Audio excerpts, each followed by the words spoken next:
Hello students. आज के हमारे हिंदी के लेक्चर में हम सेकंड लेसन है वो हम पढ़ेंगे। तो सेकंड लेसन का नेम क्या है? तितली की खुशी। क्या नेम है? तितली की खुशी।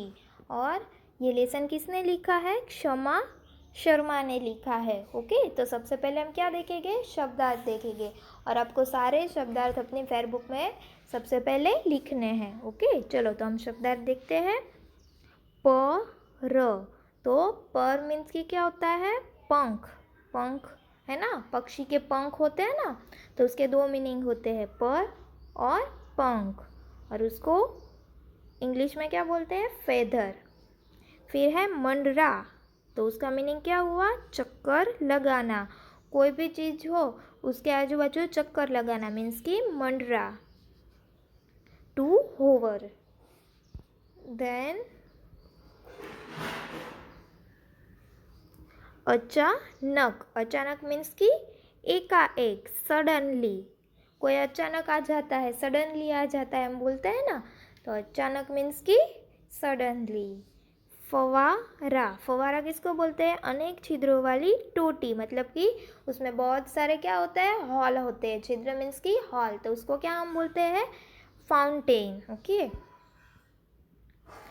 देन व्याकुल। क्या है? व्याकुल। व्याकुल मतलब कि बेचैन, अनईजी। मतलब कि छोटे बच्चे होते हैं वो अपनी मम्मी को नहीं देखते हैं तो परेशान हो जाते हैं, बेचैन हो जाते हैं। ओके, तो उसका मीनिंग क्या हुआ? व्याकुल मीन्स की बेचैन। फिर है इशारा। इशारा मतलब कि आप किसी को इशारा करते हो तो उसको क्या बोलते हैं? संकेत, इंडिकेशन। ओके। देन झिंझोड़ना। झिंझोड़ना मतलब कि हिलाना, टू शेक। ओके, तो चलो अभी हम स्टोरी देखते हैं। तो तितली के परों में कितने सारे रंग थे? देखो यहाँ पे तितली दिखाई गई है। तो तितली के परों, परों मतलब कि उसके पंख में कितने सारे रंग थे? पीला, काला, लाल। वह एक अमलतास के पेड़ के ऊपर मंडरा रही थी। तो ये अमलतास का पेड़ है। ऐसे येलो कलर के फ्लावर होते हैं, वो झुमके में होते हैं। ओके, और बड़े बड़े होते हैं, लटकते हैं, तो उसको क्या बोलते हैं? येलो कलर का पेड़ होता है उसमें। ओके, फूल होते हैं वो कैसे, किस कलर के होते हैं? येलो कलर के, तो उसको अमलतास का पेड़ बोलते हैं। तो तितली अमलतास के पेड़ ऊपर क्या कर रही थी? मंडरा रही थी। कभी इधर जाती, कभी उधर, कभी पेड़ों के पत्तों में छिप जाती, तो कभी डाल पर बैठती। तो तितली क्या करती रहती थी? कभी इधर जाती, कभी उधर जाती, कभी पेड़ों के पत्तों में छिप जाती, तो कभी डाल पर बैठती। दोपहर हो गई थी। तितली का भी सोने का समय हो चुका था। दोपहर हो गई थी इसलिए तितली का भी सोने का समय हो चुका था। तभी तितली को ऊ ऊ की आवाज़ सुनाई दी। तो तितली का सोने का समय हो चुका था इसलिए तितली कहाँ पर बैठी थी? पेड़ के ऊपर बैठी थी। और तभी उसको ऊ ऊ की आवाज़ सुनाई दी। उसने इधर उधर देखा तो उसको क्या दिखाई पड़ा? एक छोटा सा बच्चा अपने कंधे पर भारी भरकम बस्ता लटकाए रोता, आंखें मलता हुआ वापस आ रहा था। तो एक तितली को क्या नजर आया? एक छोटा सा बच्चा। तो वो क्या कर रहा था? अपना भारी भरकम मतलब कि बहुत वजन वाला बस्ता, मतलब कि अपना बैग लटकाए हुए और रो रहा था और अपनी आंखें मलता, मतलब कि रबिंग आइस। ओके, वो अपनी आइस को रब कर रहा था, रो रहा था ना इसलिए, और वापस आ रहा था। कहाँ से? बैग था उसके कंधे पर, तो वो कहाँ से वापस आ रहा था? स्कूल से। ओके, तितली की समझ में नहीं आया कि बच्चा क्यों रो रहा है। तो तितली को समझ में नहीं आ रहा था कि बच्चा क्यों रो रहा है। तितली का मन किया कि वह जाकर बच्चे से पूछे, बेटे क्यों रो रहे हो? तो तितली को वो बच्चे को देखकर उसको मन हुआ कि वो जाकर बच्चे से पूछे कि बेटे क्यों रो रहे हो तुम। लेकिन वह जो बोलती, क्या बच्चा उसे समझ लेता? तो तितली जो बोलती है वो हमें भी पता नहीं चलता है ना, पर तो इसलिए तितली बोली कि मैं जो बोलूँगी क्या वो बच्चा उसे समझ लेगा, है ना। जो तितली बोलती है वो थोड़ी बच्चा की समझ में आता है, नहीं ना। तब फिर क्या करे तितली? तो फिर तितली सोचने लगी कि अब मैं क्या करूं? उस रोते बच्चे को कैसे चुप कराए? अचानक उसे एक उपाय सूझा। तो तितली सोच रही थी कि तितली अब क्या करेगी, है ना, और वो रोते हुए बच्चे को कैसे चुप कराए। तो अचानक मतलब कि सडनली उसको एक उपाय सूझा। उपाय मतलब कि एक उसे आइडिया आया कि बच्चे को रोते हुए कैसे बंद कराए। ओके, तो वह पेड़ की डाल से नीचे उतरकर बच्चे के सिर पर मंडराने लगी। तो वो पेड़ पर थी ना, इसलिए वो नीचे उतरकर बच्चे के सिर पर मंडराने लगी। मतलब कि उसके हेड था, उसके ऊपर वो क्या चक्कर लगाने लगी। फर फर उसके कानों के पास उड़ने लगी और तितली बच्चे के आजू बाजू उड़ने लगी। बच्चे ने रोती अंधमुंधी आंखों से देखा तो बच्चा रो रहा था, इसलिए वो उसकी रोती हुई आंखों से उसने तितली की तरफ देखा। फिर उसकी आंखें पूरी तरह खुल गई। वो रो रहा था, इसलिए पहले तो उसकी आंखें पूरी तरह खुल नहीं रही थी, पर उसने तितली को देखा और अपनी पूरी आंख खोल दी उसने। उसके मुंह से ऊं की आवाज़ निकलनी बंद हो गई। उसने तितली को देखा, इसलिए उसके मुंह में से ऊ की आवाज़ निकलनी बंद हो गई। वह इतने सुंदर पंखों वाली तितली को इतने पास उड़ते देख हंसने लगा। तो तितली कैसी थी? बहुत सुंदर थी, और सुंदर पंखों वाली तितली को इतने पास उड़ते हुए देख वो बहुत खुश हुआ और हंसने लगा।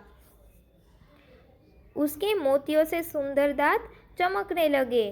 तो बच्चा तितली को देखकर खुश हो गया और अपने बच्चे के मोतियों मतलब कि मोती कैसा वाइट कलर होता है, वाइट कलर होता है ना मोती का, तो इसलिए वो अपने दांत चमकाते हुए और ज़ोर ज़ोर से वो हंसने लगा और बच्चा तितली को देखकर बहुत खुश हुआ। तितली उसे एक पार्क में ले गई। तो तितली उसे पार्क में ले गई मतलब कि तितली आगे आगे जाती थी और उसके पीछे पीछे बच्चा जा रहा था, इसलिए क्या कहा गया है इधर? तितली उसे एक पार्क में ले गई। वह फूलों पर बैठी। बच्चे ने उसे देखा तो तितली पार्क में जाकर फूलों पर बैठी। तो बच्चे ने उसे देखा, वह उसके पास पहुंचा तो वह उड़कर फुहारे पर बैठ गई। तो तितली पार्क में जाकर कहाँ पर बैठी? फूलों पर बैठी। तो बच्चा उसे देखने लगा, है ना, और वह उसके पास गया। बच्चा किसके पास गया? तितली के पास गया। तो तितली उड़कर कहाँ पर बैठ गई? फुहारे पर बैठ गई।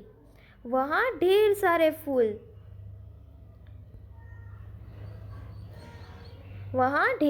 फूल खिले थे, है ना। तो पहले तितली फूल पर बैठी थी, तो बच्चा वहाँ पर पहुँचा तो तितली वापस उड़कर फव्वारे पर बैठ गई।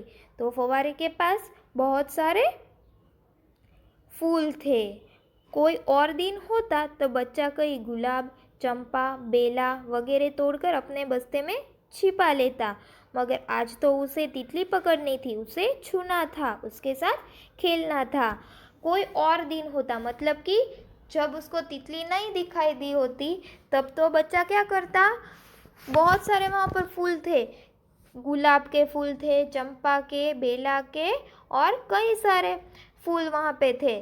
तो कोई दिन होता तो बच्चा वो सारे फूल तोड़कर अपने बस्ते में छिपा लेता, पर आज तो क्या था? उसको तितली पकड़नी थी, उसको तितली दिख गई थी, तो उसको पकड़ना था। बच्चे को तितली को पकड़ना था, उसको छूना था और उसके साथ खेलना था। इस तरह तितली कभी आगे उड़ती तो कभी पीछे, तो कभी छिप जाती। तो तितली क्या करती? कभी उसके आगे उड़ती तो कभी पीछे उड़ती और कभी छिप जाती। बच्चा व्याकुल हो उसे ढूंढता। तितली छिप जाती तो बच्चा उसे व्याकुल मतलब कि वो बेचैन होकर उसको ढूंढने लगता। फिर वह छिपने की जगह से वापस निकल आती। हम हाइड एंड सीक खेलते थे ना, वैसे ही तितली बच्चे के साथ हाइड एंड सीक खेल रही थी, है ना। बच्चा उसके पीछे दौड़ता रहा, तितली आगे आगे दौड़ती उड़ती रहती थी, है ना, और बच्चा उसके पीछे दौड़ता रहता था। तितली के पीछे पीछे बच्चा भी दौड़ता रहता। तभी बच्चे को उसकी माँ दिखी। तो दूर से उसकी माँ आ रही थी। किसकी? बच्चे की माँ। तो बच्चे ने उसकी माँ को देखा, माँ ने भी बच्चे को देख लिया, लेकिन बच्चे को होश कहाँ? मतलब कि बच्चे को होश कहाँ? मतलब कि वो तो बिजी था। किसके साथ? तितली के साथ खेलने में, इसलिए उसको ने ध्यान नहीं दिया कि मम्मी आ गई है। वह तो तितली के पीछे भाग रहा था। माँ ने पास आकर बच्चे को झिंझोड़ा। झिंझोड़ा झिंझोड़ा मतलब कि हिलाया उसको। वो खेलने में मशगूल था, इसलिए माँ ने पास आकर बच्चे को झिंझोड़ा। झिंझोड़ा मतलब कि हिलाया उसको। कहा, छुट्टन तू यहाँ, तेरा बस्ता कहाँ है? तो बच्चे का नाम क्या था? छुट्टन। तो माँ ने बच्चे को कहा कि छुट्टन, छुट्टन तू यहाँ, तेरा बस्ता कहाँ है? तू यहाँ है तो तेरा बस्ता कहाँ है? माँ ने पूछा उसको। बच्चे ने तितली की तरफ इशारा किया। माँ वो तितली। तो पहले तो बच्चे ने तितली की तरफ इशारा किया और बोला कि माँ वो तितली, ऐसा बोला उसने सिर्फ। अब तितली एक पेड़ की पत्तियों के बीच छिप गई थी। उसकी माँ भी आ गई। तो तितली एक पेड़ की पत्तियों के बीच छिप गई थी। छुट्टन तेरा बस्ता कहाँ है? माँ ने पूछा। बस्ता? अरे हाँ, वह तो रास्ते में। इतना बोलते बोलते छुट्टन ने याद करते हुए कहा। तू तितली के लिए अपना बस्ता फेंक आया? चल कर बता कहाँ छोड़ आया है। कहती हुई माँ बच्चे को साथ लेकर चल दी। तो माँ ने बच्चे से क्या कहा? तू तितली के लिए अपना बस्ता भी फेंक आया? चल कर बता कि कहाँ छोड़ आया है तेरा बस्ता। तितली खुश थी। उसने रोते हुए बच्चे को चुप करा दिया था और वह अपनी माँ के साथ था। तो तितली बच्चे को देखकर खुश हुई कि उसने रोना बंद कर दिया है वो अपनी माँ के साथ था। तितली फिर से पत्तियों के बीच छिपकर सोने की तैयारी करने लगी। तो ये था हमारा सेकंड लेसन, तितली की खुशी। कौन सा लेसन था हमारा? तितली की खुशी। Thank you students.